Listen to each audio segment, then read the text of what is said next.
You got not just any show, but a show on ESPN. How the heck did this happen? There was a gentleman there who approached me. He was like, hey, you might be a great fit for what we're doing.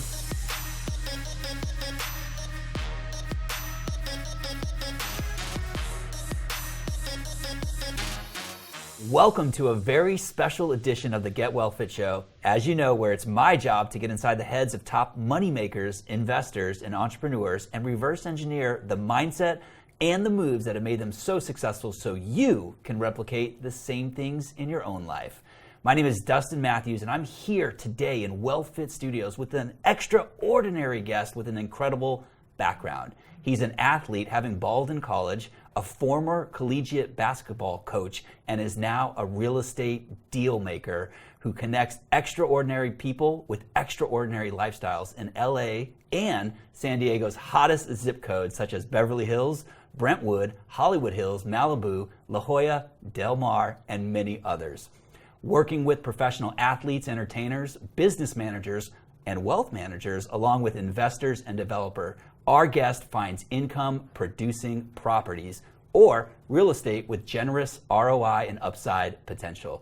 My guest today is an influencer having one of the top 20 Instagram accounts to follow. He's a certified luxury home marketing specialist. He's the director of sports and entertainment at Revel Real Estate in Beverly Hills, California. He is the LA VIP agent. Mr. Rod Watson, welcome to the show, my man. Thanks, man. Appreciate you. Thanks for having me. I'm so excited to have this conversation. Yeah. I want to start off going back in the time machine. I want to take you back. How far are we going We're back? going 2006. You Okay, ready? I can handle that. All right, Yeah. we're going 2006. Okay. At this point in your life, you had balled. You had done basketball coaching. Correct. You're making your way out into the world Yeah. when your godmother calls, and she literally calls for help. Yeah. Her house is about to go into foreclosure, and she's calling you for help. Correct. What's going on in this world, and is this the thing that prompts you to do what you're doing today? Yeah, well, to answer the question, yes, that call actually prompted and motivated me to actually pursue real estate full time. But at that time, I was very new in real estate. I hadn't had my license yet at that point. My wife was licensed, and I was in the process of getting my license.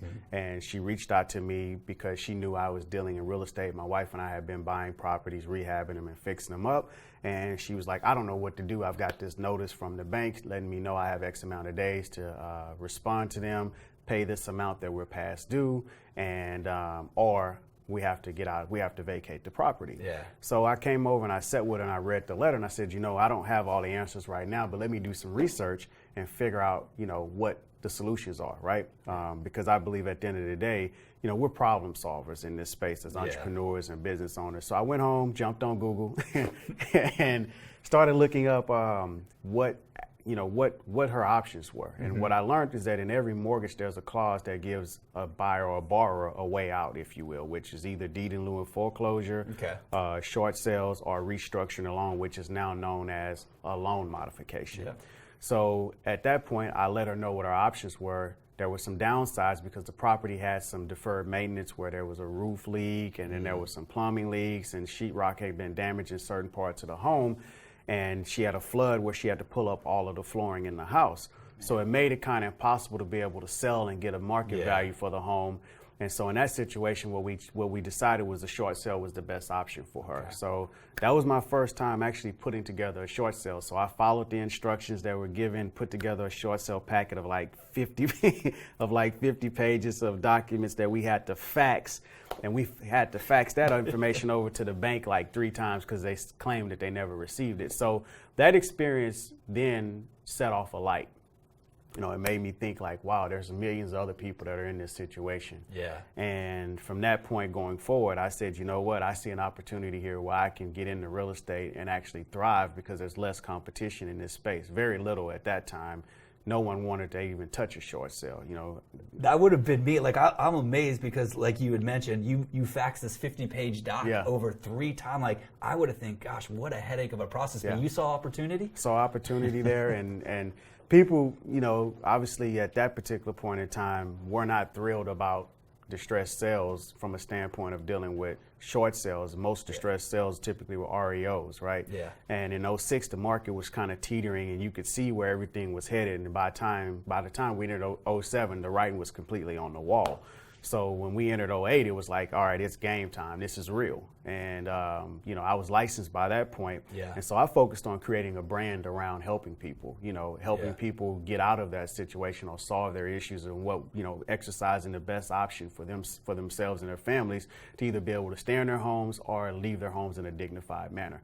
And that is what really set me up to be here today, is because I made that decision to go all in and really focus on a niche, as opposed to trying to be an agent that serviced everyone or all demographics, if you will. Man, really, like that call, even though I'm sure it wasn't fun for Godmother, like that call really set you in a direction. Because if you had gotten into real estate, correct me if I'm wrong, if you had gotten into real estate as an agent at that time, that would have been hard, right? Been real hard. That was not a fun time for anyone in real estate. Yeah, and believe it or not, I had a lot of friends in the business at that time. They were trying to get me into the business, but when the market changed, all of them were getting out of the business. And they were telling me, it's not a good time. And I had one agent that I was trying to get a lot of information from about the short sale process. He's like, "Oh, you don't want to do this. This isn't something you want to do. This and that." And then to me, I'm like, "Yeah, right. This is something I want to do, and this is something I want to learn." So I taught myself. I gathered all the information that was available on the internet, reading books. Yeah. Short sales had obviously been around 20 years prior to that, but the last market that short sales were seen in, it was in the Houston housing market, which was back in the late 80s. But, I was a kid. I didn't know anything about real estate, and no one was talking about short sales like they are today. And, 15 years prior from today, there wasn't a lot of talk. There was a healthy housing market during those periods of time. So for me, it was, I saw that, yes, this is something you can dive into. There's no competition. No one wants to do this. The downside was there was a long period of getting, you have to wait to get paid. Yeah. But I found a lot of fulfillment in being able to help families. I mean, we helped over 100 families, either navigate the short sale process where they stayed in their homes for a loan modification, or short sold their homes for sale. A lot of people, especially when times, I don't want to say it this way, but like when people are thriving, it's easy to kind of like point the finger and say, well, these people, they bought too much into their house. You worked with these people, you heard their stories. Absolutely. What is the misnomer? What did you learn personally working from these folks that were sometimes trapped in these homes and just didn't see any options? Well, I saw different spectrums. I saw wealthy people in the same situation. I saw people who were just everyday people working, trying to make ends meet. And really, I think it came down to information and how these people were informed about the process of buying a home. And I think a lot of people weren't really aware of what they were getting themselves into, especially when it came to the, how do you put it, the creative financing loans, if you will, right? Yeah. And I still said, at the end of the day, these are human beings. These are people that, they need help.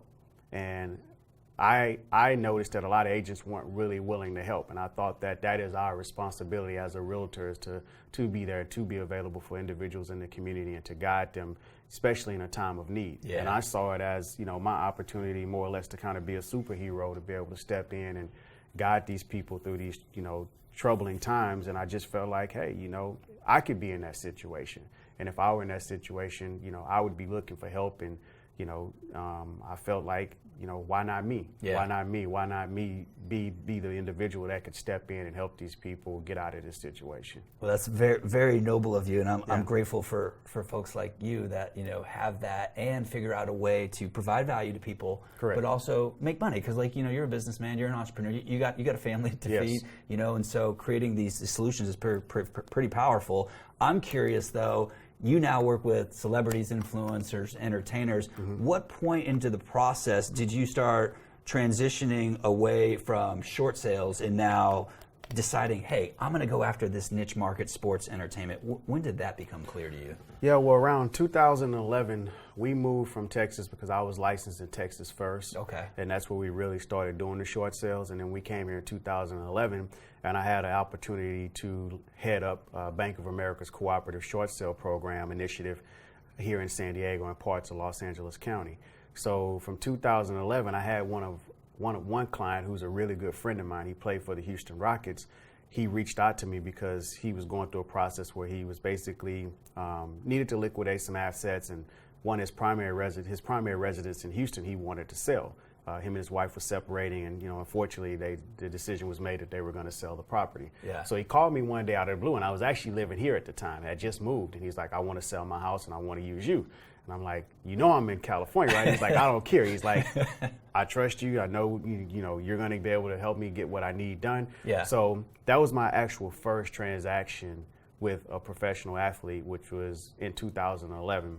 And we sold his property. Okay. And then that sale led to me doing 4 more transactions with him on other properties that he ended up purchasing after we sold his primary residence.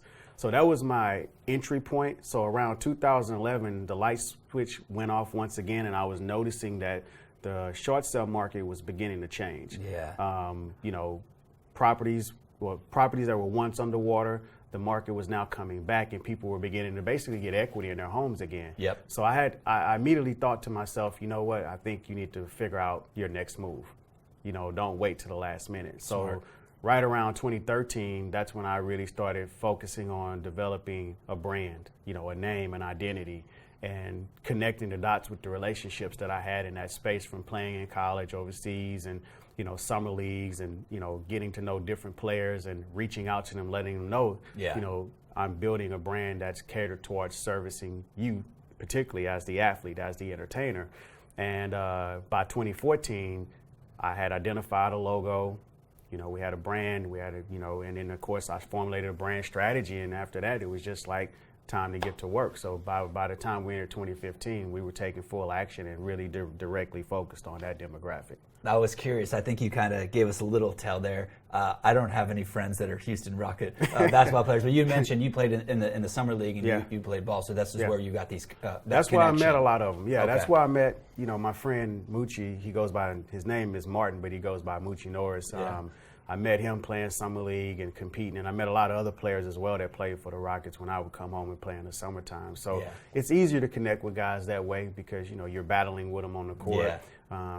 We all get to share our stories from college or whatever the case may be, and from that I use that, I would say, that unfair competitive advantage to my advantage to be able to build my business today. Smart. You also, though, at the same time, or right around that time, you said, you know what, I'm going to go and I'm going to get involved in radio. I'm going to start a radio program. You got not just any show, but a show on ESPN. And I'm starting to wonder, maybe because it was your background, but how the heck did this happen, and what has that done for your career? Well, I was fortunate. I was obviously here in San Diego doing real estate. I had a particular listing property that I was marketing down in Chula Vista, a new construction property, and I was going to Caravan one morning. I was at Caravan actually, and there was a gentleman there who approached me, and he was like, "Hey, I have a radio show," and he's like, "I saw you were doing a different radio show, and I think that you might be a great fit for what we're doing. And I'd love to sit and talk with you about it." And I was like, "Well, what show is it?" And he said ESPN. I was like, "Okay, you got my attention," right? Because I grew up watching SportsCenter as a kid. My mom would always be like, "How do you watch that show over and over and over? They're playing repeats." And I'm like, "Mom, you don't understand, But we sat down and we talked about it. His name is Tim Garland.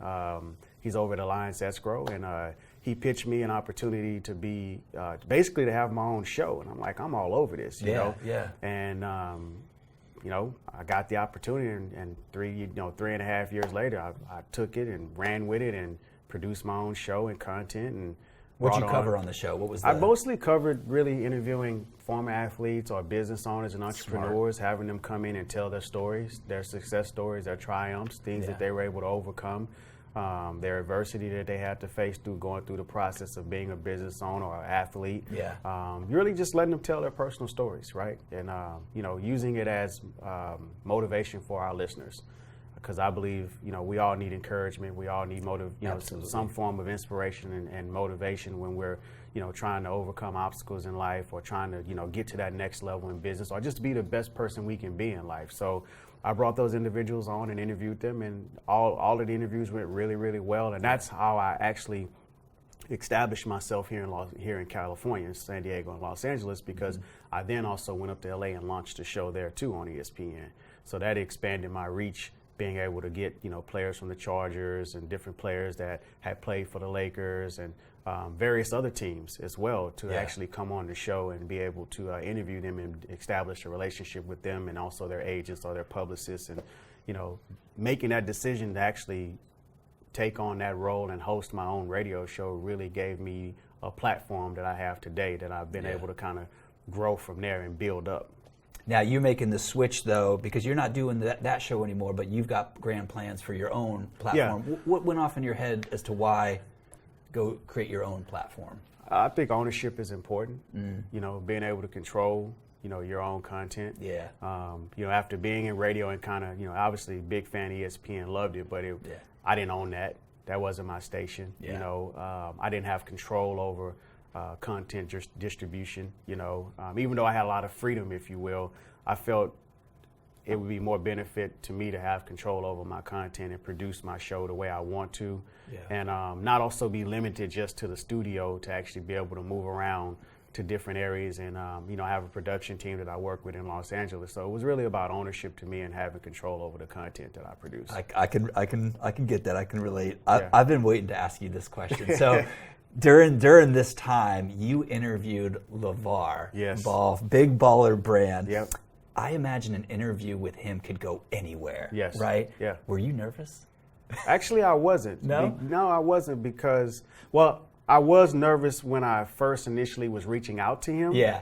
Like to actually get the interview. Yeah. But once he answered the phone, it's like basketball. It's like before you enter a game, you got those pregame jitters, but when the ball goes up, it's game time, right? Yeah. So once he answered the phone, I'm like, this is your one opportunity. Don't F this up. Make sure, you're clear with your words. You get directly to the point. Don't jibber jabber. Just let him know why you're calling him. And that's what I did. And he was like, okay, I'll do the interview. And when his response was, really very just like, sure, I'll do it. It made it easier for me to be more calm and more relaxed. Yeah. And he's a really cool guy. I think, his intentions that he had for his family were all in the right place. Yeah. I think he executed his strategy brilliantly as far as the marketing and exposure that he brought to the brand, the brand itself. Yeah. So it was a good experience for me to be able to be in that situation and have an opportunity to interview him and get to know him on a more intimate level. Because we had some time prior to the interview where we talked about the whole process that led up to the whole Big Baller brand, and why he actually pushed his kids the way he did, pertaining to the three sons, and related to coaching them and training them in basketball and his whole philosophy. So, it's not every day you get those opportunities. So I think that experience as well really helped propel me in the space of what I'm doing right now. For folks that are, podcasting is all the rage now, right? We're on a podcast.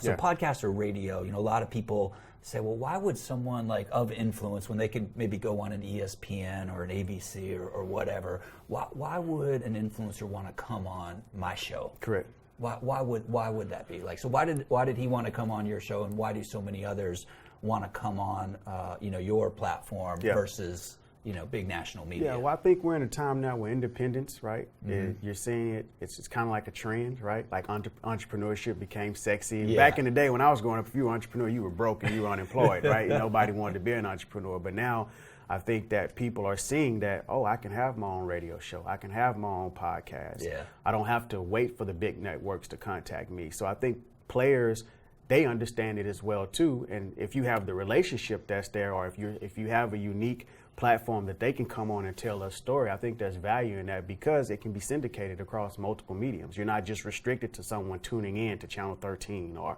tuning in to 970 AM or FM and having to listen to it at that time. They can actually come and consume that content on podcast platforms like iTunes, Spotify, whenever they want, while they're exercising, while they're working out. So I think there's more value in that overall, and I think people understand that and they get that. And then again, going back to ownership and having control over your own brand, branding is again, it's sexy, it's cool, it's becoming more of a trend where you're seeing people stepping out and betting on themselves as opposed to waiting for a network to give you that call, which may never come. Right? Not everybody can appear on TV or on a national radio show platform, but anyone can start their own podcast. right? Anyone can start their own radio, even, you know, TV show if that's what they want to do. There's multiple platforms you can get your content out across. Yeah. So many athletes nowadays are actually becoming their own media company. I think, you know, obviously LeBron is a great example, Jeter, right? You know, do you think that less guys are going to want, and gals that are athletes are going to want to be on other people's show, or are they going to put it all into like their own platform? What's your thoughts there? I think there's going to be always a mixture of both. You're going to have those individuals that are going to be comfortable with being on someone else's platform and working with them and you know, sharing their story on that platform. And then you're going to have those that they're going to want to have, you know, all the content and everything going through their platform. So I think it just comes down to the relationships, right? And the value that each individual has to offer. I don't think there's going to be a time period where someone says, oh, I don't want to go on this particular platform, or I don't want to work with this person. I think the collaborations are key. I think that's one of the things, if you look at social media influencers today, and if you've looked at it like King Bach and a lot of these different influencers where they all were willing to work with each other to produce short skits, you know, and share those across each other's platform, help raise each one of their, you know, awareness and brand and their profile. So I think the collaborations are key of making appearances on various people's, you know, platforms, whether that's a podcast or whether it's a show like this, which is still a podcast but can be syndicated and broadcasted on multiple platforms. There's value in that. I think the more places, because if you're just restricted to just making an appearance on ESPN, even though that's a national platform, as opposed to making appearances across multiple platforms of different podcasts of very well-known, you know, public figures, then you're seeing yourself everywhere, you know, so to speak. And it's there for eternity as long as those platforms are up and accessible. You said a key word, relationships. Yes. And no matter what business people are in, it comes down, even if you're an internet mogul, right? It comes down to relationships. So I'm curious, how do you, got two-part for you, how do you create new relationships with influencers? Because I imagine people listening to the show like, this makes sense. You know, go where the influence is, go where the money is. So how do you make those relationships? And then, this is the one that I struggle with, how do you maintain those relationships, right? Because you meet so many cool people, and you want to send them a birthday card, you want to do something nice for them, but like you've got 100, 300, 1,000 people in the Rolodex. Correct. How do you manage them all? Yeah, well, I think one of the great things about social media is that, you know, like unlike previous before, you had email, right? And you had to wait for somebody to respond or check their email, or maybe that email went to spam. Whereas now you can go DM someone and they're going to get that message instantly. And the open rate on DMs are still pretty high. You know, 3 years ago, it was probably like 95%. Now people are kind of got to wait because I got other things going on. But I think when you're reaching out to an influencer, it's just about trying to find that connection. You know, doing your research on that person, seeing where you may have some things in common, and being authentic and just reaching out to them and being, you know, upfront and direct about why you're wanting to connect with them, right? And then from there, it's going to naturally take its course. So I think that for me, that's the approach that I've always taken, is I would just DM someone, find something that I feel like we have in common, and then, you know, say, hey, you know, compliment them on whatever it is. Hey, I think, you know, we both like the Lakers, you know, or hey, I love that Nike, or like I saw you wearing the Air Force Ones Flyknit. Those are super dope. I've had a lot of people do that with me, compliment me on things, and that created an opportunity for us to have a conversation. Yeah, that's smart. I like that. And what was the second question? Because I know that was maintaining those relationships. Maintaining, once you get in, got it. Maintaining them is really about follow-up, right? Okay.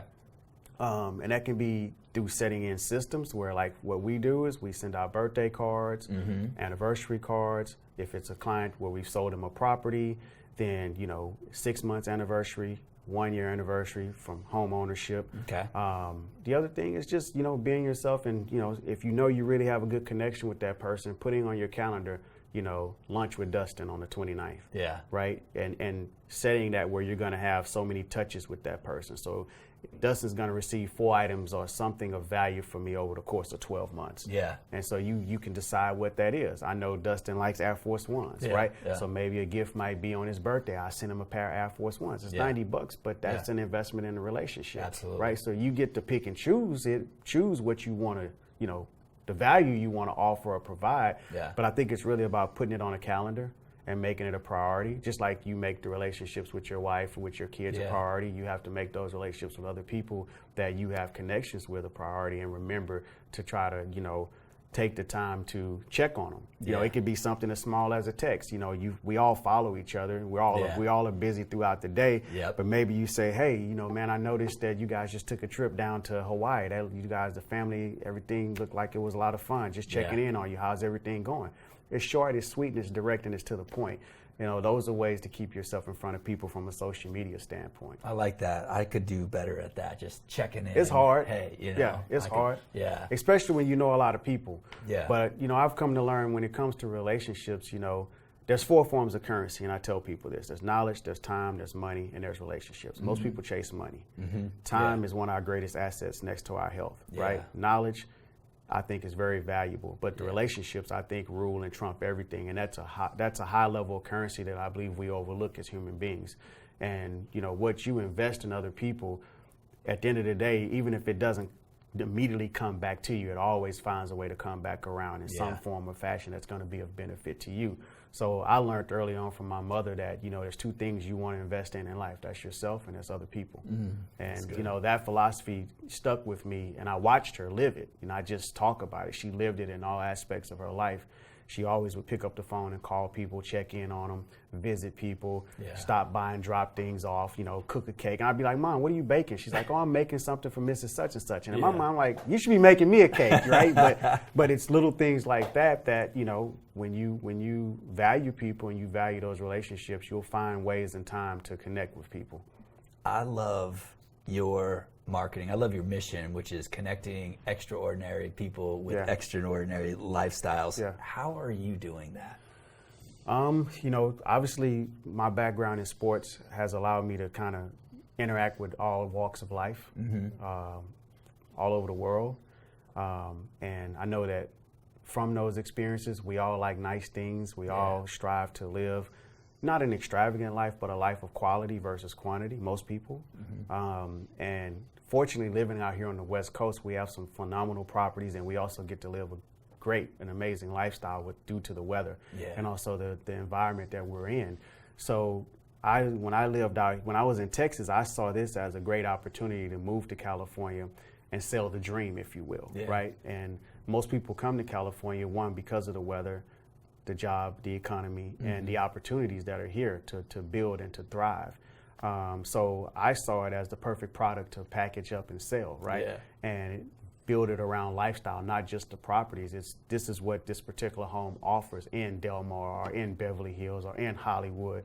You know, there's a particular type of lifestyle that comes with living within these communities. So I found great joy and passion in being able to tell the story and curate content around what it's like to live here and selling the lifestyle of owning a property. It doesn't matter if it's a $20 million property or if it's a $500,000 property.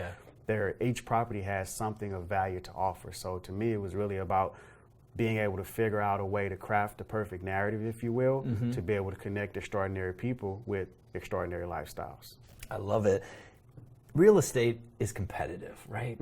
Real estate targeted to influencers got to be ultra competitive, right? Because everyone wants to do deals like that. It makes sense. So I'm curious, what are you doing to distance yourself from the competition? What are some ways that you're standing out so that people even notice you and your agency? Well, you know, one of the ways we stand out is obviously being able to function and operate in a niche, right? And having a direct focus on serving a distinguished clientele of sports and entertainment. So going back to my core values as an athlete, you know, work hard, be disciplined with your time, you know, value others, meaning those relationships, putting the time in to make those connections so that you can be able to connect the dots and pull and bring deals together has been something that I've always found as a priority, and that's been very important. I think you have some incredible talent, skills. You've got some incredible relationships.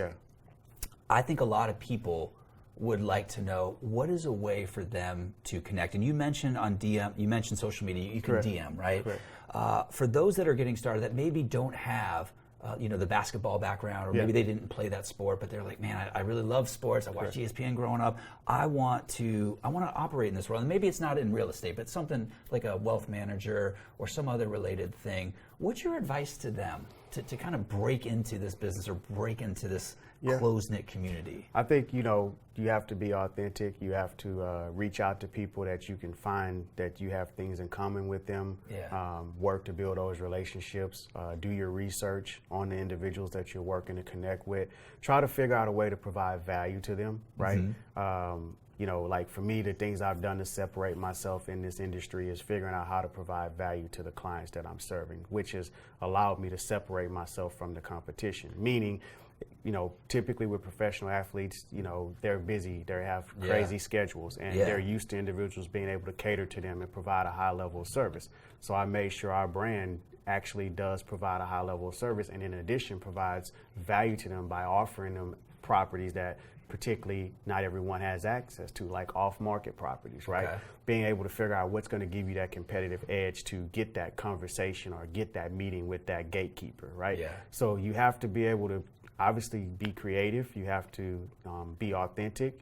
You have to understand who the demographic it is that you're serving, and then be able to continuously put the time and the work in to make those connections. Because in the beginning, it's not going to be easy, right? Yeah. When no one knows who you are. Yeah. Typically, they're going to say, I'm busy, or I can't take this call, or I'm not interested, or they're not going to respond to you. And you can't take that personal. You have to be able to be persistent and stay consistent in your mission and making connections. And I think the other great thing is that if you have already established relationships, you want to work those relationships to ask individuals to give warm introductions where they're willing to introduce you to those individuals that you may be trying to make contact with. And then the other is focus on establishing a brand that speaks to that audience that you're working to make contact with. In my case, it's sports and entertainment. So it was natural for me as a former athlete. I understood how athletes think, how they move, the things that they like, they don't like, and authenticity, right? Being honest, being reliable.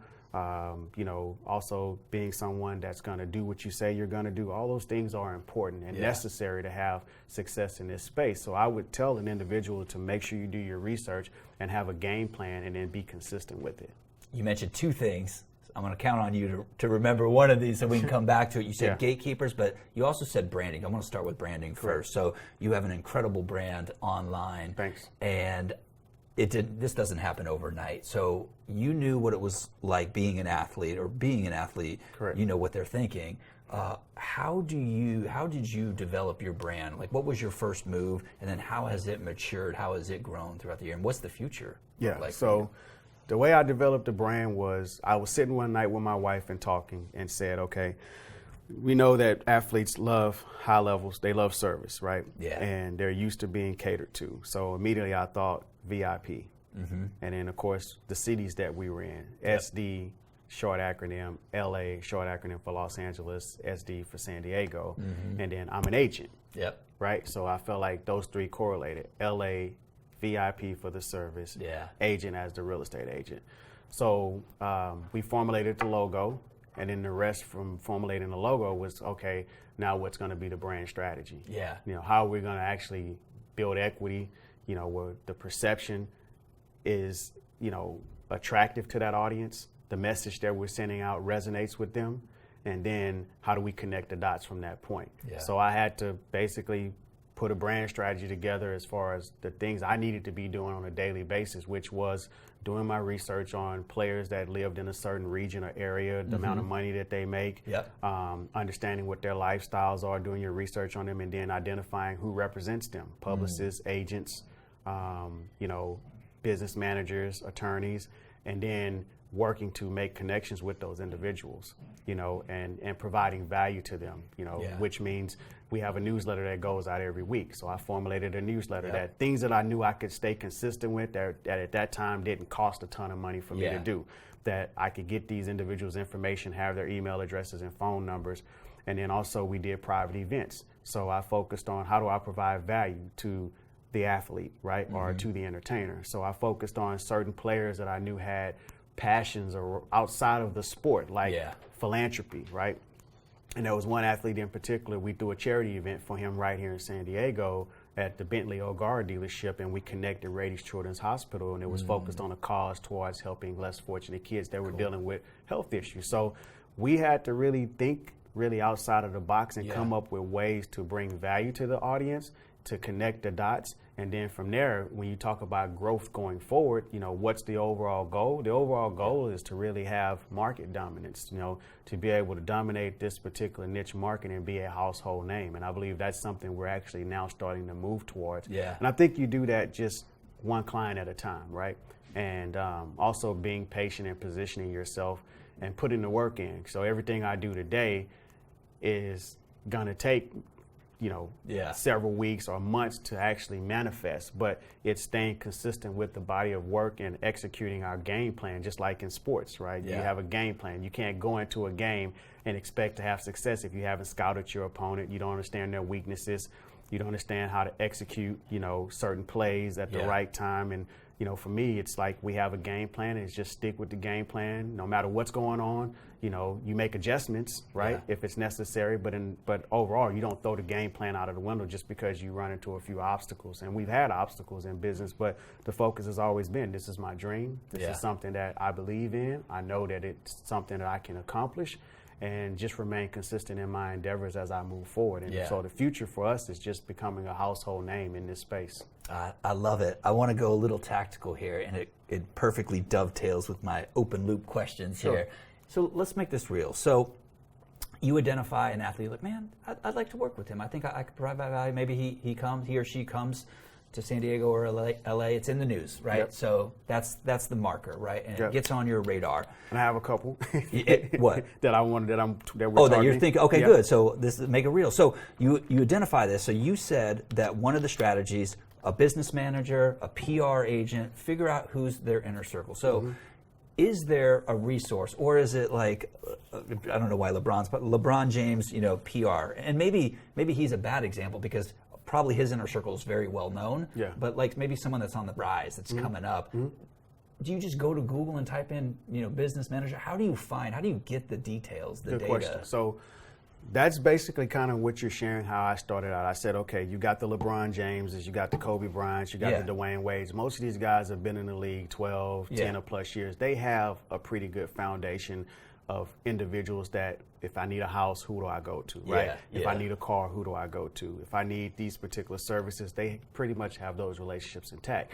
So what we did early on is I focused on how do I connect the dots and get in front of the younger players that are coming into the draft, or that are 2 to 3 years in the league, still in their rookie deals.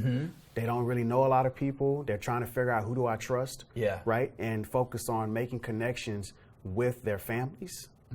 So I took a strategy where I focused on connecting old high school coaches that I knew from my recruiting days. AAU coaches, which became a bigger part of influence in the culture of young young athletes prior to going to college. Meaning they had a major, you know, impact on those players making decisions on what schools they went to. So I focused on reaching out to AAU coaches that I built relationships with when I was on the recruiting trails, and would speak to them because I had rapport with them and say, hey, do you mind connecting me with this young man and his family?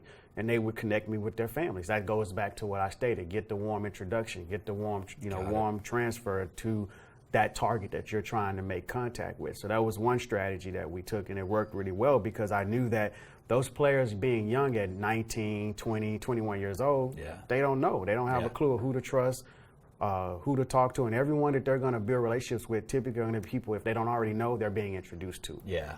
So we focused on the younger players, the rookies that were in the NBA or NFL, and making connections with them and helping them. And so, like, when those players would come to LA in the summertime and they needed housing, we would help them find short-term housing for the summertime and help them get established and get into those homes while they were working and training during the summertime.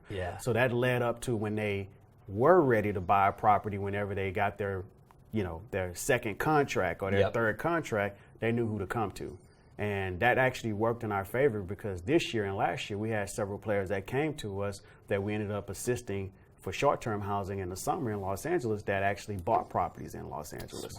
So that strategy actually worked and proved itself.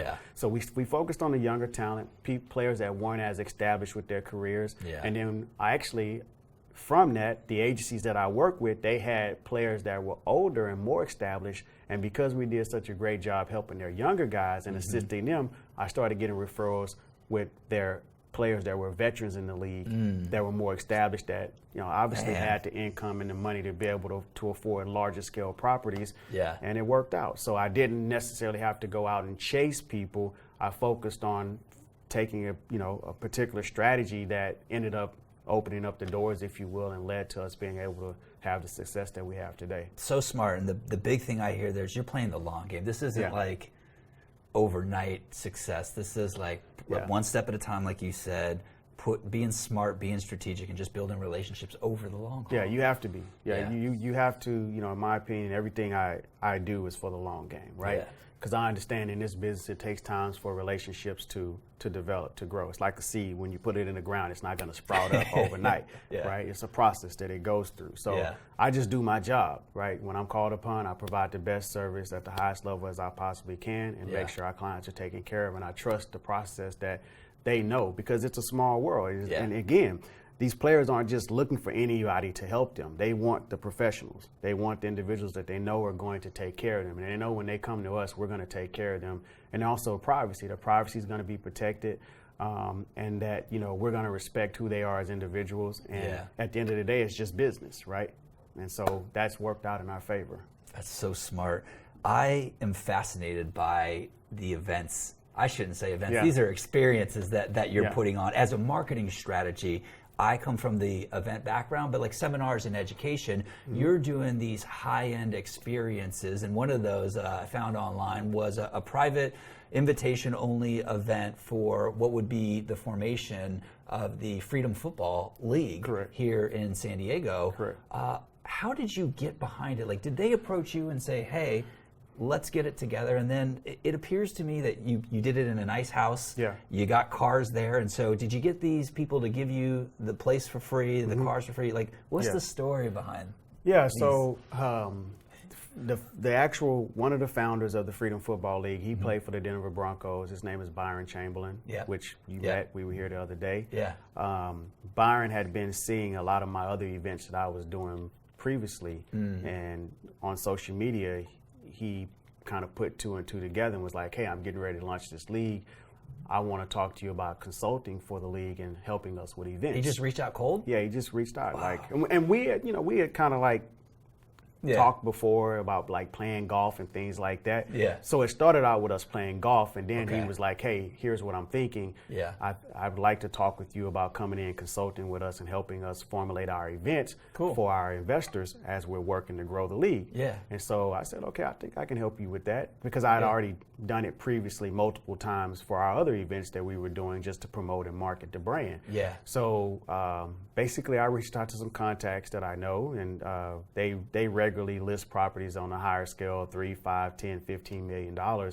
And I said, hey, this is what we've got going on. I think there's some value here. Would you like to collaborate and participate? And they're like, yeah, absolutely. So we were able to get the properties at no cost. And of course, I have relationships from putting on previous events where we have drink vendors.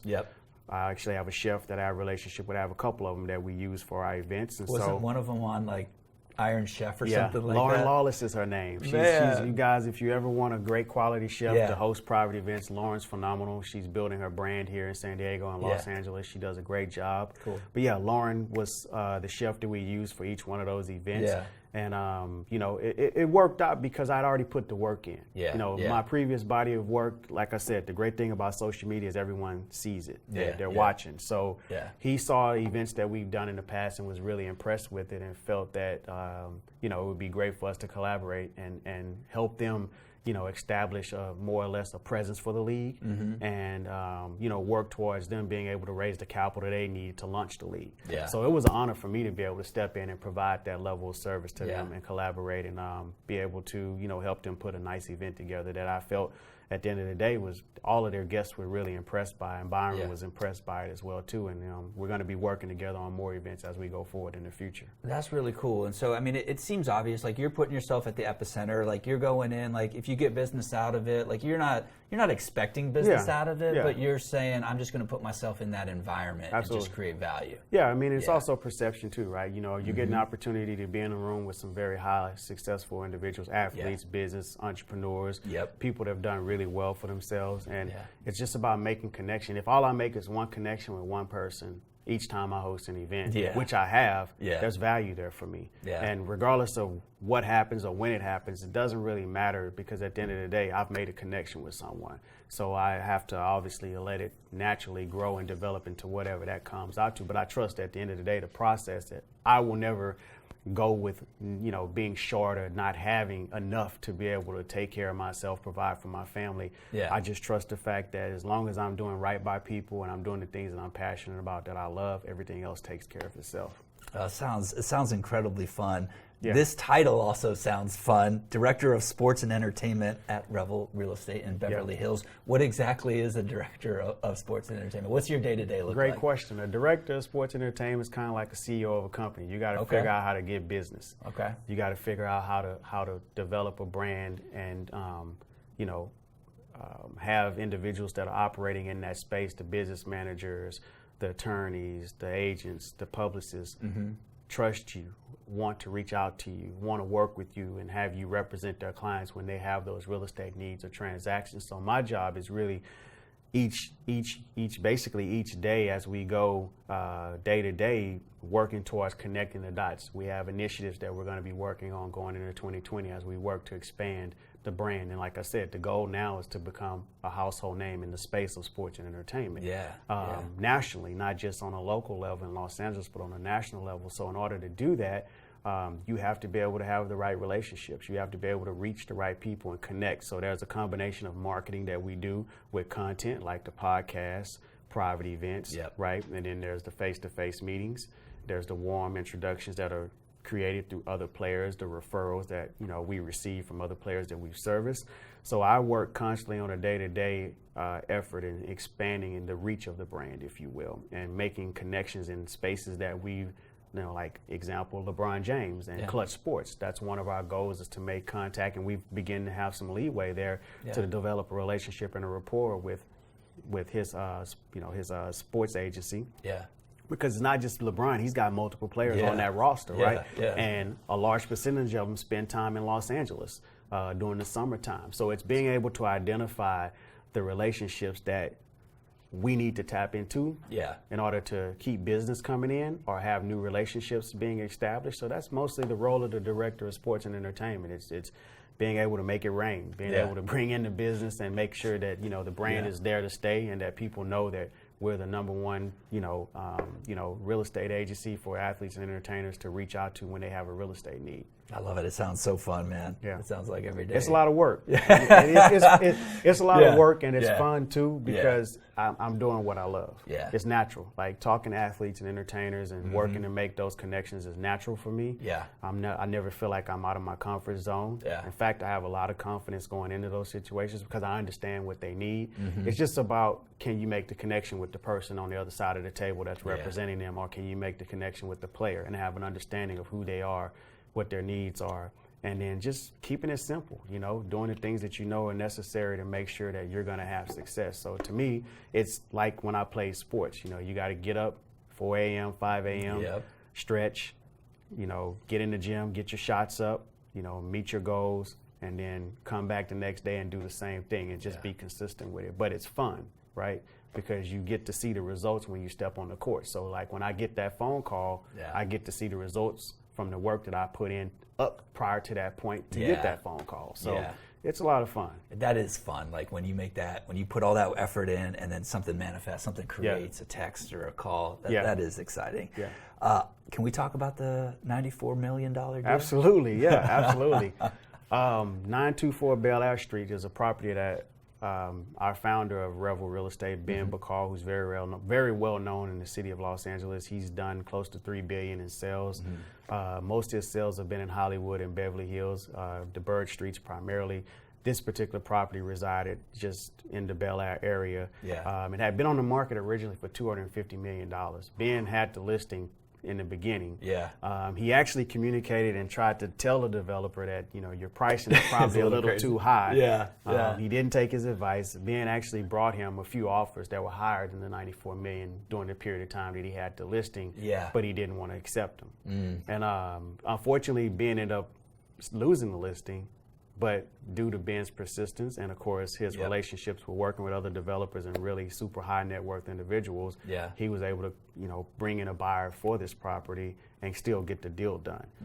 So to me, that showed that not only is Ben very knowledgeable of the marketplace, but it's persistence, right? And, ability to stick and say, hey, I'm not throwing in the towel just because I no longer have this listing. I'm going to find a buyer for this property. And it worked out. Now, for the developer, he's getting a lot less than what he had. It makes Ben look like, hey, it actually, he was right. Had he accepted those higher offers, he could have gotten more money at that particular point in time. But, that's the way it goes. But Ben sold it, got the deal done. And I think that in itself helped put Revel on the map, if you will, right out of the gate. It's like kind of like, a Mike Tyson punch, right to the gut. Like we're here and this is real. So it's exciting because we all get to participate in, helping him celebrate that success of selling that property. He put in a lot of work to make that deal happen. And I believe as we go forward as a company, we're all going to benefit from it. That 250, that developer thinking 250, there's only, I don't want to say a handful, right? I'm thinking, I think there's a couple thousand billionaires, right? Like that's the buyer for that at 250, right? Absolutely. And that's amazing. I'm curious, when it comes to deals of that size, what's different about deals that are that large? Do you have to put more money into marketing? Do you have to get really specific with targeting and clientele? Correct. What's the insights behind? I think ultimately the number one thing is pricing. Understanding how to price a property right out of the gate. Working with an agent that understands the market. Ben is one of those agents that truly understood the market and sells in that area. And then being able to price it properly from the very beginning is really going to determine how quickly a property moves to sell. I mean, you can market the hell out of a property. Let's just be real. And if the marketing can be phenomenal, but if the price doesn't match up, then it's not going to move, right? And I think that's the number one thing is how you price the property. And second, as far as the marketing goes, you have to really understand, a property of that scale, as you shared, there's only a handful of billionaires in the nation or in the world that can afford this property. And then two, does it fit their lifestyles? Because some billionaires are very conservative. They I know guys in Texas, they wear cowboy boots and belt buckles and they're billionaires, right? They come from all money. Like that type of stuff isn't appealing to them. But now if it's a 300-acre ranch, with a few different types of amenities, that might be appealing. But a property like that, of such massive, large scale, has all the art, the car collection, the helicopters, there's only a small percentage of people that one can afford it and that would have interest. So you have to figure out a way to curate a narrative for that property that resonates with them and that can attract those individuals and get them interested. And then from there, if they see value and then they feel that property resonates with them and they want it, they're going to make a move on it. So you got to understand how to connect and market that property using social media, using high quality photography, video, and of course, exhausting all your resources within your network. Understanding how to get that property out to those individuals. And you have to work with the right agent that truly has a track record of doing that. I've seen the shows on TV, like the real estate agent shows, whatever they're called, and it's always fun. The $1 million listings, flip this house, or I'm thinking of real estate wars. I'm thinking of the $1 million listing ones where you, the agent, have to have a conversation with the buyer like your that you had just described on the $250 million deal. It's an uncomfortable conversation, which is like, my house is worth this. How do you have those conversations? Like, how do you bring people that are not... That are way up here.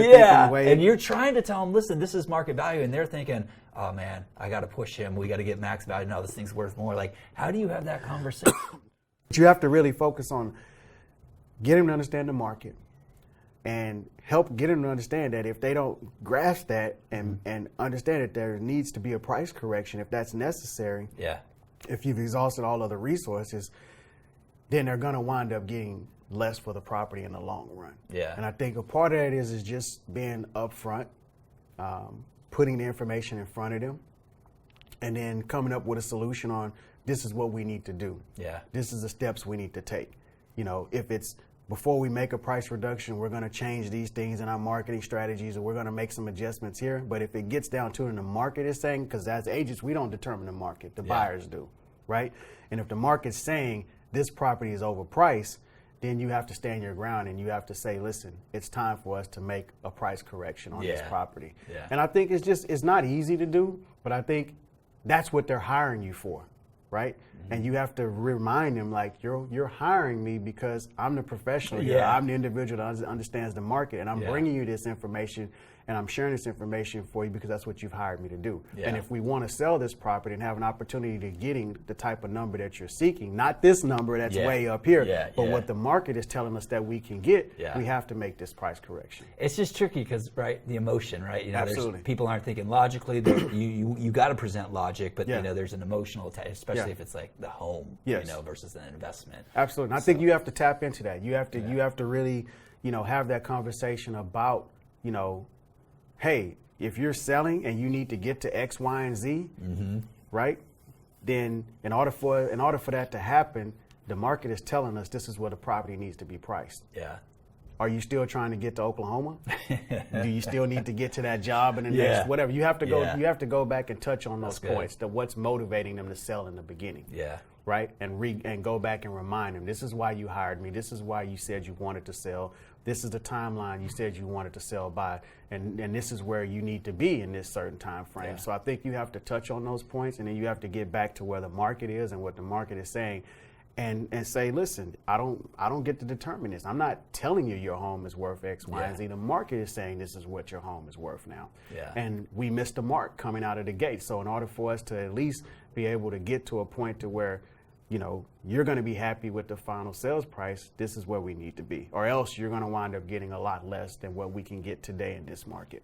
That's good stuff. I'm curious, what are you working on right now? What are you most excited about? What's the future look like for you? You know, what's exciting right now is the direction that we're heading in with the sports and entertainment division, the partnership with Revel. We're now moving into 2020, and that's going to be, I think, be a big milestone for us because of our past accolades and sales in the space of sports and entertainment. We've got some really good initiatives that are coming up that are going to allow us to connect our relationships with certain sports and entertainment agencies and also players. Some things obviously I can't speak on just yet, but that are in the works, and I'm just excited about the future of the brand. I'm excited about the direction that we're headed in based upon the body of work that we put in thus far. And of course, we're going to be bringing on some new talent. So we've been working to bring in former athletes that are wanting to work in this space, and we're helping them connect the dots and build the relationships with you know, people that they know. Over the course of their playing careers and helping them put their deals together. So that's going to be exciting that when that time comes in 2020 and we bring these individuals onto our platform. So, you know, for me, it's just staying consistent, making sure we're focused and that, you know, the ship's heading in the right direction, you know, that we've set out for, and everything's happening that way right now. So for me, it's just making sure that I do my part, right? And that I continue to show up and put the work in and continue to reach out to people that we've been working to get in front of and to build rapport with, and everything else kind of just follows and takes care of itself. You know, I have a young family, so I get to spend a lot of time with them. That's one of the, you know, benefits of why I do what I do is because I have that freedom and time. So I'm looking forward to some vacation time coming up here. Yeah, you deserve it. Yeah, later this month, and then next year I think is going to be a really big year for us. I know, not that I think, I know it is because of the work that we've put in this year. And I know that the things that we have coming up are going to really propel us to where we want to be. I'm excited. I'll be watching. The WealthFit family will be watching.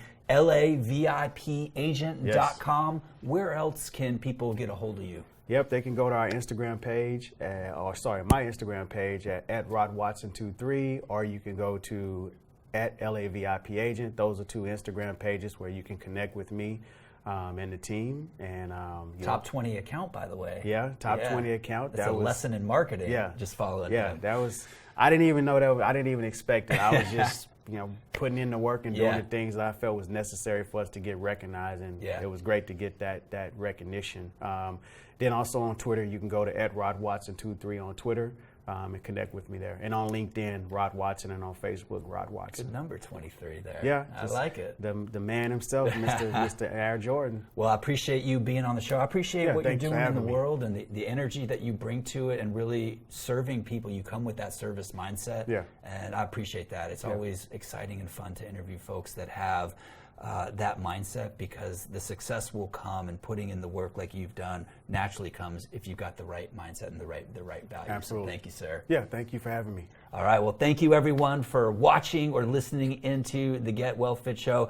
As we like to say around here, do yourself a favor, do us a favor, and share the wealth. If you know someone that would benefit from hearing this story, this episode, share it. Share the love, share the wealth, as we like to say. Thanks for listening in, and we can't wait to have you back for the next show.